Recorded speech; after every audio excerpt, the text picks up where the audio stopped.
আসসালামু আলাইকুম। বিজয় দিবসের শুভেচ্ছা। আজকে আমরা চলে আসলাম সাতক্ষীরা শহীদ আব্দুর রাজ্জাক পার্কে। সবাই মিলে ডিসিশন নিলাম যে আজকে একটু রাতে ঘোরাঘুরি করতে যাব। তারপর এখানে চলে আসলাম, আসি দেখি অনেক মানুষ চলে আসছে। তারপর গেলাম শহীদ মিনারে শহীদদের শ্রদ্ধা জানাতে। তারপর এখান থেকে গেলাম একটু খেলনা দেখতে। তারপর এখান থেকে দেখলাম এক মামা পান বেচতেছে। তারপর সবাই একটু দাঁড়াইলাম পান খেতে। তারপর একটু সামনের দিক গেলাম, গিয়ে দেখি এক মামা ব্রেড বেচতেছে। তারপর এখানে দেখি বাচ্চারা খেলাধুলা করতেছে। ওই সামনে ওখানে পাঞ্চ চলতেছে। এখানে দেখি দুই ভাই ভাবি গল্প করতেছে। তারপর আমরা গেলাম যে একটু পাঞ্চ মারবো। তারপর অনেকদিন ইচ্ছে ছিল পাঞ্চ মারার, তারপর চেষ্টা করলাম একটু।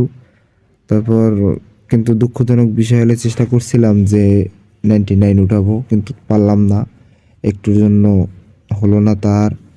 তাও আলহামদুলিল্লাহ অনেক ভালো হয়েছে। তারপর গেলাম 36 জুলাইয়ের মিসাইলের পাশে।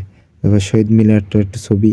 তারপর সর্বশেষ বলবো যে অবশ্যই আমাকে সাপোর্ট করবেন, লাইক কমেন্ট শেয়ার করে পাশে থাকবেন।